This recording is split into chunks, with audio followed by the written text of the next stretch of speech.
Saraswati academy में आती है और मैं आप सभी स्टूडेंट को गुड आफ्टरनून। पेपर 2 एजुकेशन शिक्षा शास्त्र आज की क्लास में बात करेंगे। थर्ड अध्याय की यूनिट आपकी 5 हो जाएगी। 5 यूनिट यानी कि पाठचर्या अध्ययन यानी कि करिकुलम स्टडीज। ठीक है, तो यहाँ पे पाठचर्या और अनुदेशन की बात करेंगे यानी कि थर्ड अध्याय की। तो यहाँ पे इस हेडिंग के अंतर्गत यानी कि थर्ड अध्याय में आपको देखने को मिलेगा अनुदेशात्मक प्रणाली हो जाएगा और एक आपका हो जाएगा पाठचर्या मूल्यांकन और एक आपका हो जाएगा पाठचर्या मूल्यांकन के मॉडल। तो यहाँ पे आप देख सकते हैं अनुदेशात्मक प्रणाली के अंतर्गत जो है दो हेडिंग आपकी है यानी कि अनुदेशात्मक मीडिया हो जाएगा और पाठचर्या संव्यवहार में सहायक अनुदेशात्मक तकनीकी और सामग्री हो जाएगा।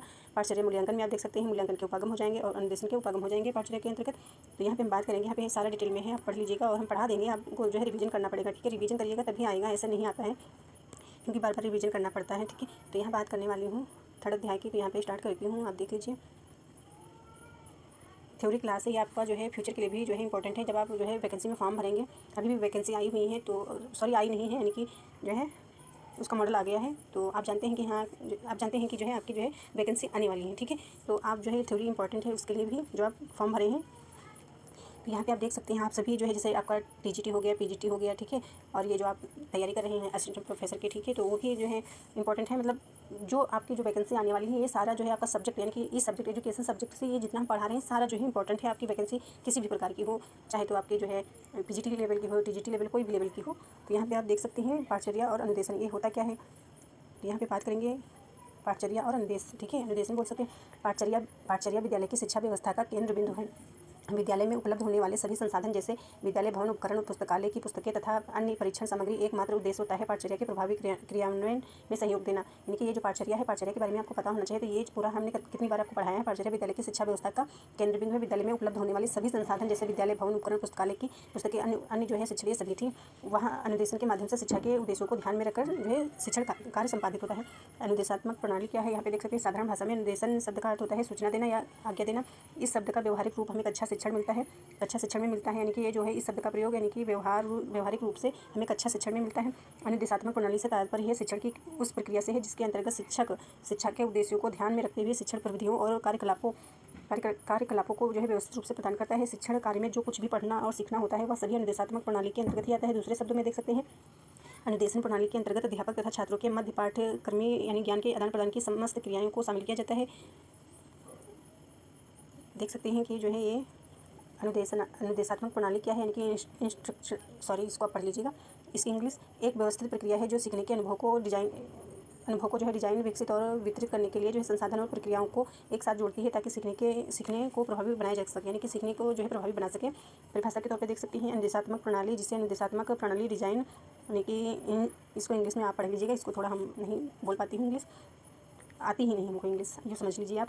फिर इसके बाद जो है ये है शॉर्ट नेम है ISD। ठीक है, अनुदेशात्मक प्रणाली विकास भी कहा जाता है। सीखने के अनुभव को बनाने और बेहतर बनाने का एक तरीका होता है। MM कोरे के अनुसार देख सकते हैं अनुदेशात्मक प्रणाली एक पूर्व नियोजित शैक्षिक प्रक्रिया है जिसमें विद्यार्थी के वातावरण को इस प्रकार नियंत्रित किया जाता है कि विशिष्ट परिस्थितियों में वह इच्छित व्यवहार प्रदर्शित करता है। इंग्लिश हम आपसे कह रहे हैं आता नहीं, हमने जो है BA जो किया है हमने इंग्लिश सब्जेक्ट से ही, हमारा BA फाइनल है, हमको बोलना नहीं आता है इंग्लिश। ठीक है, वैसे इंग्लिश सब्जेक्ट हमको बहुत पसंद है, इसलिए हमने जो है MA किया था इंग्लिश सब्जेक्ट से, BA किया था इंग्लिश सब्जेक्ट से। MA हमारा एजुकेशन सब्जेक्ट से है और मेरे मार्क्स जो है 65% है। और बात करते हैं यहाँ पे, देखिए अनुदेशन की प्रक्रिया में किसी न किसी प्रकार का व्यवहार का उद्देश्य तर्क प्रस्तुत करना होता है और प्रमाणों की संख्या बताना, प्रमाणों की उपयुक्तता जो है सिद्ध करना, व्याख्या करना और निष्कर्ष निकालना हो जाएगा। इन प्रणाली के अंतर्गत समय सीमा, उपलब्ध साधनों और पाठ्यक्रम को ध्यान में रखकर जो है उद्देश्य का निर्धारण किया जाता है। अनुदेशात्मक प्रणाली शैक्षिक उद्देश्यों को प्रायः व्यवहारिक वर्तनों के रूप में ग्रहण करती है। इन उद्देश्यों की प्राप्ति का अर्थ है कि अनुदेशन के पश्चात शिक्षार्थी इन व्यवहारों को प्रदर्शित कर सकेगा। इन अनुदेशन प्रणाली के अंतर्गत दो प्रकार के व्यवहारों पर बल दिया जाता है। आप सभी स्टूडेंट को बता दें ये जो टॉपिक हम पढ़ा रहे हैं थोड़ा जो है डिफिकल्ट है, कठिन है, क्योंकि ये जो टॉपिक है ये थोड़ा बहुत कम टीचर लोग पढ़ाते हैं और ये हमने आपको नोट्स में कवर करा रखा है, इसलिए कि आपको पता होना चाहिए कि आपके सिलेबस में क्या है। तो इस जो है टॉपिक से यानी कि 5 यूनिट से आपके जो है जो ये थर्ड यूनिट है, ठीक है, तो थर्ड यूनिट में हम पढ़ा रहे हैं, तो इस थर्ड यूनिट से आपके जो है 2 क्वेश्चन मिलेंगे। ठीक है, तो 2 क्वेश्चन या 3 क्वेश्चन ही मिलेंगे। आप जानते हैं कि जो है मतलब 10 यूनिट्स हैं। जैसे कि बात करेंगे आपके जो ये सेकंड पेपर है, ठीक है, ऐसे बात करती हूँ, जैसे कि आप जानते हैं कि सेकंड पेपर आपका है, ठीक है, सेकंड पेपर है, तो सेकंड पेपर में जो है आपके 10 यूनिट हैं। ठीक है, यानी कि 10 यूनिट है, ये 10 यूनिट, तो हर यूनिट से जो है आपको 5 मतलब 10 प्रश्न होंगे। ठीक है, सॉरी, आप जो है 10 प्रश्न आएंगे हर यूनिट से। ठीक है, तो आप जानते हैं कि हर यूनिट से जब 10 प्रश्न आएंगे तो आपको पता होना चाहिए कि जो है ये 10 प्रश्न हैं। तो इसमें आप जानते हैं कि एक यूनिट यानी कि 10 यूनिट में एक यूनिट में आपके 4 अध्याय हैं, यानी कि इसमें जो है 4 अध्याय हैं। 4 अध्याय से जो है आपको 10 प्रश्न मिलेंगे। ठीक है, तो हर यूनिट में आपके 4 अध्याय हैं, हर यूनिट में 4 अध्याय हैं। तो आप जानते हैं कि हर अध्याय यानी कि एक अध्याय में आपके 4 प्रश्न या 2 प्रश्न आ सकते हैं, ठीक है, 3 प्रश्न आ सकते हैं, किसी से 1 आ सकता है प्रश्न। तो इसी प्रकार से आपको देखना है। तो इस यूनिट से आपके जो है 3 प्रश्न आपके समथिंग मिलेंगे, मतलब 2 प्रश्न तो आपको मिलेंगे ही मिलेंगे, क्योंकि इंपॉर्टेंट है। अभी हम आपको पढ़ाएंगे तो आप जान जाएंगे कि हाँ इंपॉर्टेंट है कि नहीं है, क्योंकि इसमें जो है मूल्यांकन के मॉडल दिए गए हैं। टाइलर मॉडल जैसे हैं और हिल्डाटाबा मॉडल है, क्रिकपैट्रिक मॉडल है, ये सारे हैं। तो इनके सारे स्टेज पूछे जाते हैं, तो आप जान जाएंगे कि हाँ इंपॉर्टेंट है सभी स्टूडेंट, क्योंकि ये जो इंपॉर्टेंट टॉपिक है वो हर टीचर पढ़ाते हैं और हमने भी पढ़ा है, तभी पढ़ा रही हूँ, ऐसे नहीं है। जब आप पढ़ेंगे नहीं तो कैसे पढ़ाएंगे। तो हर टीचर पढ़ता है और बुक से पढ़ता है, नोट्स से अपने पढ़ता है, तभी पढ़ाता है। तो यहाँ पर बात करेंगे न्यूनतम आवश्यक व्यवहार। तो और हाँ, ये टॉपिक जो हम पढ़ा रहे हैं इसको थोड़ा कम ही जो है थोड़ा इंपॉर्टेंट है, पर इसको हमने बताने की कोशिश की है ताकि आपको समझ में आ जाए थोड़ा। यह व्यवहार विषय वस्तु को सीखने के लिए आवश्यक पूर्व ज्ञान से संबंधित है। अंतिम व्यवहार क्या होता है? इसके अंतर्गत विद्यार्थी विषय वस्तु को सीखने के प्रभावपूर्ण प्रभावस्वरूप व्यवहार प्रदर्शित करता है। ये इंपॉर्टेंट है आपका, यहाँ से देख सकते हैं, क्योंकि बेसिक हम आपको बताने की कोशिश करती हूँ कि बेसिक तौर पे आपको आना चाहिए। जो बेसिक आपको आ जाएगा तो उसी के आधार पे आप जो है प्रश्न को जो है सॉल्व कर पाएंगे। अनुदेशात्मक प्रणाली के सोपान क्या होते हैं? अनुदेशन जो है प्रणाली एक क्रियात्मक व्यवहार प्रणाली है। इसके अंतर्गत व्याख्यानों, प्रदर्शनों, सामान्य शिक्षक कार्यक्रमों आदि को शामिल किया जाता है। ये आपके सोपान हो जाएंगे, सारे सोपान है। उद्देश्यों का निर्धारण, तैयारी, प्रस्तुतिकरण और संप्रेषण व्यवस्था, आत्मीकरण, मूल्यांकन, पृष्ठपोषण यानी फीडबैक। तो यहाँ पे इतना हो गया आपका। और इसके बाद देख सकते हैं ये इंपॉर्टेंट है, इसको इसमें से एक प्रश्न आपको पूछा जाता है। अनुदेशात्मक जो है मीडिया, यानी कि जो मीडिया शब्द से आपको समझ में आ रहा होगा। शिक्षा को प्रभावी रूप से क्रियान्वित करने के लिए पाठचर्या का महत्वपूर्ण योगदान होता है। पाठचर्या में संप्रेषण के लिए निर्देशन प्रणाली को चरणबद्ध रूप से अपनाया जाता है। इस प्रणाली के अंतर्गत विभिन्न मीडिया उपगमों को अपनाया जाता है। सभ्यता के विकास के साथ साथ मानव के बौद्धिक स्तर में भी विकास हुआ है तथा शिक्षा व्यवस्था में भी परिवर्तन हुआ है, यानी कि शिक्षा व्यवस्था में भी परिवर्तन हुआ है। शिक्षण संस्थानों को स्वरूप भी बदलती जरूरतों के अनुसार बदला गया है। विज्ञान की दूरियों को घटा दिया गया है, यानी कि विज्ञान की दूरियों को घटा दिया गया है, जिससे सार्वभौमिक शिक्षा की अवधारणा और अधिक मजबूत हो गई है। शिक्षा व्यवस्था को सुचारू रूप से चलाने के लिए विभिन्न मीडिया संसाधनों का प्रयोग किया जाने लगा है, किया जा रहा है, किया जाने लगा बोल सकते हैं, लगा जा रहा है। और पाठचर्या संव्यवहार में सहायक जो है निर्देशात्मक तकनीकें और सामग्री, यानी कि पाठचर्या में सीखने के लिए जो है जो मतलब तकनीकें हैं वो क्या है? नहीं तकनीकें, यानी कि इसको TLM बोल सकते हैं, यानी टीचर लर्निंग जो है मटेरियल होता है, यानी कि ऐसे बोल सकते हैं TLM बोल सकते हैं, टीचर लर्निंग मटेरियल, मतलब शिक्षण यानी कि शिक्षक को सिखाने के तौर पे जो ये तकनीकी होती है, यानी कि ये जो है उसको मतलब सिखाने में रुचि पैदा करती है, ठीक है, यानी कि रुचि जागृत करती है।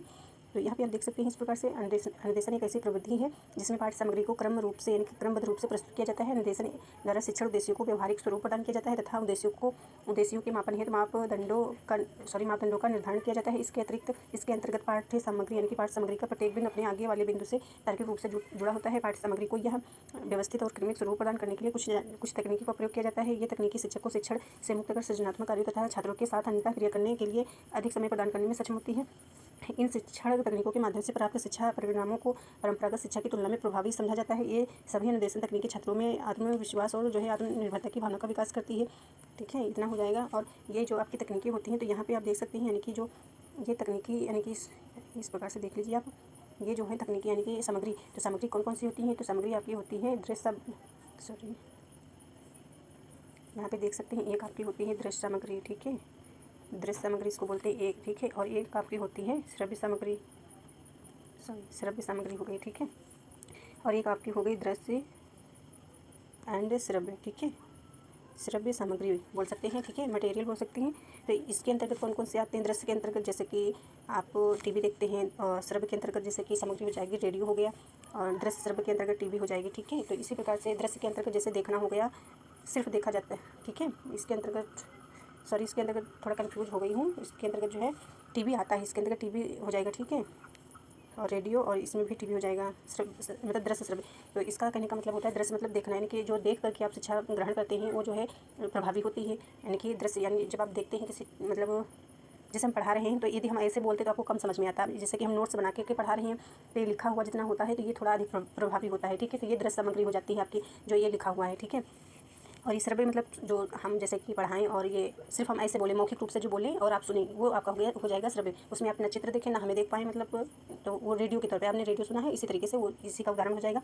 और दृश्य और दृश्य श्रव्य का मतलब हो जाएगा जैसे कि टीवी में आप सुनते भी हैं देखते भी हैं, तो ये शिक्षण जो है अधिक प्रभावी होता है, यानी कि ये सामग्री जो होती है अधिक प्रभावी होती है, यानी कि सीखने के लिए बच्चों के लिए वो सभी बच्चों को समझ में आता है, चाहे जो मतलब कम बुद्धि वाले बालक हों या किसी भी प्रकार के कोई भी बालक हो, सबको समझ में अच्छे से आता है, अधिक प्रभावी होती है शिक्षण कार्य, ठीक है। और इसके लिए दृश्य सामग्री के अंतर्गत जो है आप चित्र को ले लीजिएगा, चार्ट, ठीक है, यानी कि दृश्य सामग्री के अंतर्गत जो हमने आपको बताया है, तो जैसे कि आप चार्ट हो गया, ठीक है, यानी कि चार्ट कोई बनी हुई है चार्ट, उसको आप देख करके सीखते हैं, पोस्टर आप कह सकते हैं, ठीक है। इसको जो हमने डिटेल में नहीं बताया है, मतलब नोट्स में नहीं लिखा है। और ये अगला आपका इंपॉर्टेंट टॉपिक आता है। यहाँ पे देख सकते हैं पारचर्य मूल्यांकन क्या होता है, ठीक है। तो मूल्यांकन शब्द जो होता है 2 शब्दों से मिलकर बना होता है, मूल्य प्लस अंकन, ठीक है। अर्थात किसी भी वस्तु को मूल्य प्रदायित करना, यानी कि अथवा मूल्य का निर्धारण करना। पारचर्य मूल्यांकन पारचर्य से संबंधित विभिन्न पक्षों के साथ साथ कार्यान्वयन में आई समस्याओं की पहचान करता है। यह पारचर्य विकास प्रक्रिया में सुधार के तरीके सुझाता है, ठीक है। पारचर्य मूल्यांकन के द्वारा पारचर्य व्यक्ति की प्रभावकारिता का भी अनुमान लगाया जाता है।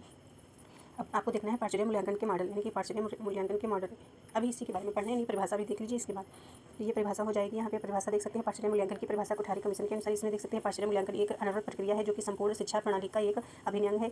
उसका शैक्षिक उद्देश्यों से घनिष्ठ संबंध होता है। NCERT के अनुसार देख सकते हैं यह एक ऐसी सतत प्रक्रिया है जो शैक्षिक उद्देश्यों या जो है शिक्षा में दिए गए अधिगम अनुभव के प्रभावी का मूल्यांकन करती है। स्क्रीवेन के अनुसार देख सकते हैं पारचर्य मूल्यांकन एक विधिवत की जाने वाली प्रक्रिया है जिसमें शैक्षिक उद्देश्यों की उपलब्धियों के प्रमाण पत्र प्राप्त किए जाते हैं। उपागम देख सकते हैं पारचर्य मूल्यांकन। सबसे पहले आपने पढ़ा पारचर्य मूल्यांकन क्या होता है, मतलब अभी जो पढ़ा है पारचर्य मूल्यांकन क्या होते हैं। पारचर्य मूल्यांकन के ये आप जो है देख सकते हैं उपागम क्या होती है, परिभाषा भी देखिए आपने। पारचर्य मूल्यांकन में बहुत से उपागमों का प्रयोग किया जाता है, तो ये आपके उपागम हो जाएंगे, ठीक है। प्रश्नावली, प्रेक्षण, चेकलिस्ट, साक्षात्कार, कार्यशाला या समूह चर्चा कह सकते हैं। यहाँ पे देख सकते हैं पारचर्या और अनुदेशन के उपागम, ये देख सकते हैं ये क्या होते हैं पारचर्या और अनुदेशन के उपागम। तो यहाँ पे आप शिक्षार्थी व्यवहार में वांछनीय परिवर्तन लाना शिक्षा का मुख्य उद्देश्य होता है। पारचर्या के माध्यम से व अनुदेशों के द्वारा शिक्षक शिक्षा के उद्देश्यों की प्राप्ति करता है। यद्यपि शिक्षण कार्यों के उद्देश्यों की प्राप्ति के लिए परंपरागत सामग्री और शिक्षण पद्धतियों का प्रयोग सदैव होता रहता है। वर्तमान में पारचर्या और अनुदेशन की प्रभावशीलता बढ़ाने के लिए विशेष मीडिया कार्यक्रमों और तकनीकों का प्रयोग किया जाता है। ये सभी कार्यक्रम और तकनीकी शिक्षक की शिक्षण पद्धति, विशेष सामग्री और अध्यापक छात्र शिक्षण सक्षमताओं पर केंद्रित होती हैं। 2 प्रकार के हैं उपागम देख सकते हैं यहाँ पे शैक्षणिक, ये शैक्षणिक लिखा हुआ है, ठीक है। शैक्षणिक आधारित उपागम और सक्षमता आधारित उपागम हो जाएगा। ये लास्ट टॉपिक है यहाँ पे पारचर्य मूल्यांकन के मॉडल, यानी कि आपको मॉडल पढ़ने हैं पारचर्य मूल्यांकन के मॉडल। पारचर्य मूल्यांकन एक ऐसी प्रक्रिया है जिसके द्वारा हम पारचर्य से संबंधित पहलुओं जैसे पारचर्य सुधार, सम्मिलित शिक्षक शिक्षार्थियों आदि के बारे में तथा प्रशासनिक प्रभावशीलता के बारे में निर्णय लेते हैं। पारचर्य मूल्यांकन के संदर्भ में विशेषज्ञों के विभिन्न मॉडल को प्रस्तुत किया जाता है। कहने का मतलब पारचर्य के मूल्यांकन के मॉडल, पहले आपने देखा मूल्यांकन पारचर्य मूल्यांकन मॉडल क्या है, फिर आपने देखा सोपान उसके, फिर आपने परिभाषा भी देखी उसमें, और ये जो और अनुदेशन भी देखा, और ये जो है आपका मॉडल हो जाएगा मूल्यांकन के। तो आप देख सकते हैं यहाँ पे टाइलर मॉडल हो जाएगा, और स्टेक मॉडल हो जाएगा, और स्क्रीवेन मॉडल हो जाएगा, और एक किर्कपैट्रिक मॉडल हो जाएगा, और एक आपका आता है टाबा मॉडल, वो भी पढ़ेंगे आप। और एक आपका आता है टाबा मॉडल हो जाएगा, नहीं CIPP मॉडल हो जाएगा, और एक आपका हिल्डा टाबा मॉडल हो जाएगा। सॉरी गलत हो गया यहाँ पे, CIPP मॉडल हो जाएगा, ठीक है। CIPP मॉडल, और एक हिल्डा टाबा मॉडल हो जाएगा, हिल्डा टाबा मॉडल। इसको SWE ने दिया है, ठीक है। अभी यहाँ पे आपको दिखाती हूँ, समझ लीजिएगा, अच्छे से पढ़ लीजिएगा। यहाँ पे इसी के आधार पे हम पूरा आपको बता देंगे, ठीक है। तो यहाँ पे आप देख सकते हैं कि ये जो है हमने आपको ये हेडिंग आपको बताई है, यानी कि पारचर्य मूल्यांकन मॉडल, यानी कि पारचर्य मूल्यांकन के मॉडल। तो टाइलर मॉडल आपके हैं, इनकी 4 अवस्थाएं हैं, और स्टेक मॉडल हैं। स्टेक मॉडल आप देख सकते हैं, किर्कपैट्रिक मॉडल हो जाएंगे। तो यहाँ पे हम पूरा यहीं से बताएँ आपको।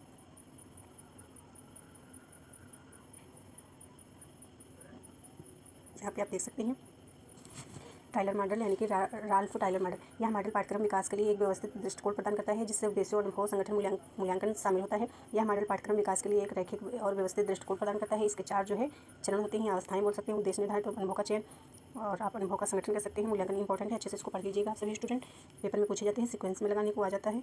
और एक स्टेक मॉडल हो जाता है, ठीक है। तो ये भी इंपॉर्टेंट है, पर 2-3 आपके मॉडल जो है मूल्यांकन मॉडल मोस्ट इंपॉर्टेंट है। स्टेक मॉडल या काउंटेनेस मॉडल भी बोलते हैं, स्टेक मॉडल जिसे, ठीक है, नाम से भी जानते हैं। और ये पाठ्यक्रम मूल्यांकन के लिए एक मॉडल है, जिसे एक मॉडल है, यानी कि ठीक है, ये जो है मूल्यांकन के लिए जो है एक मॉडल है, मूल्यांकन पर आधारित है।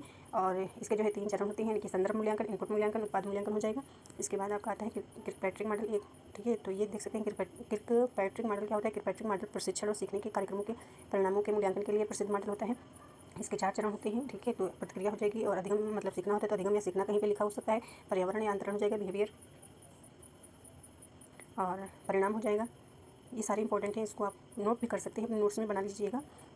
सॉरी, इसको जो है लिख लीजिएगा आप अपने नोट्स में। स्क्रीवेन का जो है मॉडल, इसे जो है गोल्ड फ्री मूल्यांकन भी बोलते हैं। स्क्रीवेन द्वारा 1973 में इसका प्रतिपादन किया गया था। स्क्रीवेन का मॉडल उद्देश्य मुक्त अवधारणा पर आधारित है। इस मॉडल के अनुसार पारचर्य मूल्यांकन को इसके उद्देश्यों और परिणामों से मुक्त होकर संपादित करना चाहिए। स्क्रीवेन ने पारचर्य मूल्यांकन को की जो है 2 प्रमुख अवधारणाओं को स्वीकार किया है, रचनात्मक और योगात्मक, यानी कि ये जो है फॉर्मेशन हो जाएगा, और इसमें इसको जो है क्या बोलते हैं, सुमेटिव मूल्यांकन। तो योगात्मक मूल्यांकन, तो इसको आप याद रखिएगा, तो डिटेल में पढ़ लीजिए इसको। ये रचनात्मक मूल्यांकन क्या होता है, रचनात्मक यानी कि जो भी हमने आपको बताया, ठीक है।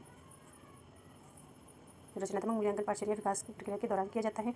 और रचनात्मक मूल्यांकन अवस्था पाठचर्या विकास प्रक्रिया के दौरान उसके स्वरूप में बदलाव करने के लिए होता है। कहने का मतलब ऐसे आप समझ सकते हैं, यह मूल्यांकन सीखने की प्रक्रिया के दौरान किया जाता है ताकि छात्रों को बेहतर ढंग से सिखा सके। जैसे कहने का मतलब आप जानते हैं जैसे कि क्लास के दौरान जो आपको पढ़ाया जाता है वो आपका होता है रचनात्मक मूल्यांकन, और जो क्लास खत्म होने के बाद जो होता है वो आपका होता है योगात्मक मूल्यांकन। ठीक है, कहने का मतलब जो क्लास में पढ़ाई आपकी जारी होती है, ठीक है, कंटिन्यू, वो आपका रचनात्मक हो जाता है। योगात्मक यानी कि लास्ट पूरा टॉपिक आपका समाप्त हो जाता है, यानी कि जैसे कि आप कह सकते हैं वर्ष के अंत में जो आपकी परीक्षा होती है या मूल्यांकन किया जाता है वो मूल्यांकन होता है रचनात्मक। जो क्लास के दौरान आपका चल रहा होता है, ठीक है, पढ़ाई आपकी चल रही होती है, उसको बोलते हैं रचनात्मक। और योगात्मक मूल्यांकन का संबंध है पाठचर्या मूल्यांकन की अंतिम अवस्था से होता है।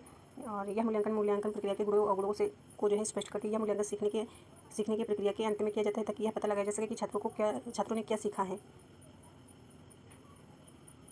और यहाँ पे देख सकते हैं छात्रों को बेहतर ढंग से सिखाया जा सके। जो क्लास के दौरान होता है तो उसमें जो है अच्छे से सिखाया जा सके। ठीक है, कमियों को जो है जानकर फिर उसको जो दोबारा से CIPP मॉडल इससे जो है डेनियल स्टेफ बीम ने जो है 1960 के दशक में विकसित किया था। एक कार्यक्रम मूल्यांकन मॉडल है। ये जो है मूल्यांकन मॉडल है 4 घटकों पर आधारित है। तो यहाँ पे देख सकते हैं एक आपका है संदर्भ और एक है इनपुट प्रक्रिया उत्पाद हो जाएगा।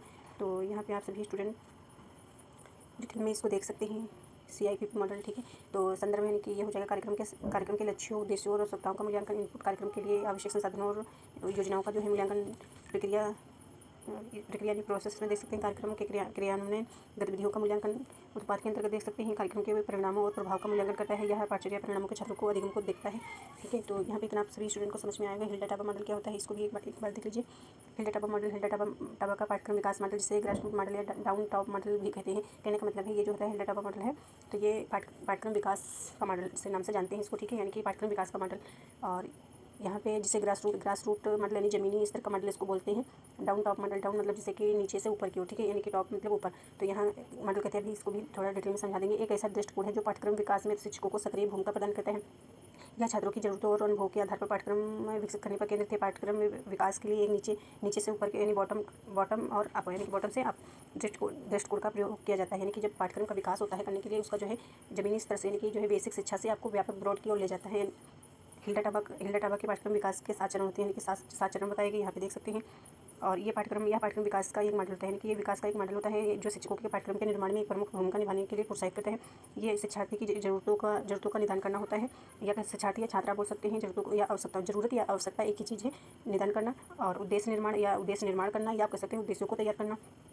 विषय वस्तु का चयन करना, विषय वस्तु और सामग्री एक ही होता है। तो विषय वस्तुओं का चयन करना, विषय वस्तु का संगठन करना, उसको चयन करेंगे फिर उसका संगठन करेंगे। विषय वस्तु का सीखने के अनुभव का चयन करना या गतिविधियों का चयन करना कह सकते हैं। सीखने के अनुभव का संगठन करना और मूल्यांकन करना। आपको याद किस प्रकार करना है, इस प्रकार से आपको याद करना है डिवाइड करके कि शिक्षार्थी की जरूरतों का जो है निदान करना। ठीक है, फिर उद्देश्य निर्धारण करना, फिर विषय वस्तु का चयन करना, विषय वस्तु का संगठन करना, सीखने के अनुभव का चयन करना, सीखने के अनुभव का संगठन करना, फिर या आयोजन करना कह सकते हैं, मूल्यांकन। इस प्रकार से आपको याद करना है। और ये जो डाउन टॉप मॉडल कहते हैं, तो ये कहने का मतलब है कि जैसे यानी कि बेसिक से यानी कि इस प्रकार से आप समझ सकते हैं। ये जो है निम्न स्तर से यानी कि जैसे 1, 2, 3, 4 7 हैं इसके। ठीक है, यानी कि चरण। तो ये जो है बॉटम से जो है अप की हो जाता है, ऊपर की हो जाता है। तो जैसे बालक छोटा होता है जब पढ़ता है तो फर्स्ट क्लास में पढ़ता है, थोड़ा सीखता है। ठीक है, यानी कि जैसे पहले बालक होता है तो उसको ABCD नहीं आती। ABCD जब पढ़ता है फिर उसके बाद और अगले क्लास में जाता है, फिर अगले क्लास में जाता है तो वो जो है टॉप से डाउन से टॉप की ओर जाता है। तो इस प्रकार से ये इसका मतलब हुआ कहने का।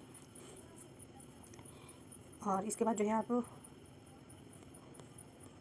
अंतर यहाँ पे देख सकते हैं। इसमें जो है हिल्डा-टाबा पाठ्यक्रम विकास मॉडल और CIPP मॉडल दोनों ही पाठ्यक्रम विकास के लिए उपयोगी हैं। दृष्टिकोण उद्देश्य के लेकिन उनके जो है दृष्टिकोण और उद्देश्य में अंतर होता है। हिल्डा-टाबा मॉडल, ठीक है, और ये जो है शिक्षार्थी केंद्रित होता है, ग्रासरूट दृष्टिकोण पर जोर देता है। शिक्षार्थी केंद्रित होता है, जैसे हमने आपको बताया कि बालक जो है पहले बेसिक शिक्षा सीखेगा, उसके बाद जो है ब्रॉड यानी कि व्यापक लेवल पर जो है शिक्षा सीखेगा। तो CIPP मॉडल यानी कि पाठ्यक्रम के मूल्यांकन और सुधार पर केंद्रित है। CIPP मॉडल जो होता है वो पाठ्यक्रम के मूल्यांकन और सुधार पर केंद्रित होता है। और भी यहाँ पे अंतर, ये जो लिखा हुआ है ये अंतर है, इसको आप देख लीजिएगा। और ये जो है हिल्डा-टाबा के अंतर्गत जो है ये 7 होते हैं चरण, और ये जो है CIPP मॉडल ये घटक होते हैं। ये चरण भी बोल सकते हैं, वैसे तो ये घटक ही हैं। और इतना आप सभी स्टूडेंट को समझ में आया होगा। और ये सारणी आप बना लीजिएगा इसको, ये चार्ट के तौर पर। ठीक है, ये पाठचर्या, ये जो है पाठचर्या की विकास की प्रक्रिया की अवस्थाएँ होती हैं। ये आपसे पूछा जाएगा पाठचर्या की अवस्थाएँ, तो ये आपको बताना है। ठीक है, ये 6 है। और ये पाठचर्या के जो है मूल्यांकन आपको बताने, पाठचर्या मूल्यांकन मॉडल बतानी है। यदि पूछा जाए पाठचर्या, इसी प्रकार से पाठचर्या यानी कि पाठचर्या जो है मॉडल भी होते हैं। पाठचर्या मॉडल पाठचर्या जो मॉडल होते हैं तो वो आप जानते हैं, पाठचर्या मॉडल जैसे परंपरागत मॉडल हो गया, सक्षमता मॉडल हो गया, इस प्रकार ने आपको बता रखा है। सामाजिक क्रियाकलाप मॉडल हो गया, तो ये सभी आपको याद होने चाहिए अच्छे से। और मिलते हैं अगली क्लास में। Thank you. आप अपना अपना सभी स्टूडेंट रिवीजन करते रहें और टाइम कम बचा हुआ है, ठीक है। तो इस जो है मंथ से हम सोच रहे हैं कि ये सारी यूनिट जो है कवर करा देती हूँ, इसके बाद जो है PYQ लेकर के आऊँगी। Thank you.